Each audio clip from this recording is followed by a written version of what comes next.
नमस्कार, yes news महाराष्ट्रामध्ये आपल्या सर्वांचे स्वागत।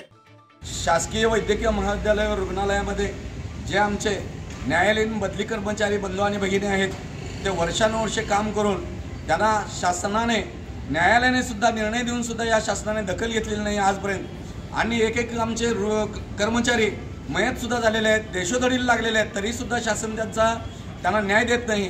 त्यातच कोविड कालावधीमध्ये आमच्या सर्व न्यायालयीन बदली कर्मचाऱ्यांनी जीवाचं रान करून रुग्णसेवा केलेली आहे। रुग्णसेवा हीच ईश्वर सेवा समजून त्यांनी जीवाचं रान केलेलं आहे। अशा परिस्थितीत आमचे विष्णू पांडुरंग मदने हे 27 वर्ष हे तासगाववरून पायात चप्पल न घालता कोविड कालावधीत ह्या ठिकाणी बंदी असताना सुद्धा ते चालत येत होते, गाड्या भेटत नव्हत्या, अशी त्यांनी इथं रुग्णसेवा दिलेली आहे। अशा आमच्या अनेक न्यायालयीन बदली कर्मचारी आज इथं उपस्थित आहेत आणि अजून त्यांना परमनंट करण्याचा शासन निर्णय घेत नाही। आणि म्हणून शासनाला आमची कळकळीची विनंती आहे की ह्या आमच्या बांधवांना न्याय मिळावा आणि त्यांना सेवेत रुजू करून परमनंट सेवेत रुजू करून घेण्यात यावं, हीच शासनाला आमची सर्व कर्मचाऱ्यांच्या वतीने कळकळीची नम्र विनंती आहे। धन्यवाद। जय हिंद, जय महाराष्ट्र।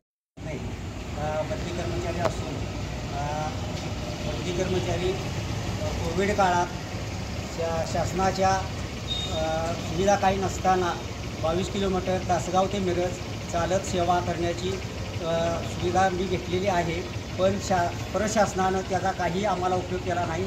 आज माझ्यावर उपासमारीची वेळ आली तरी शासन याला पूर्ण जबाबदार राहील अशी ग्वाही। तुमची साथ आमची।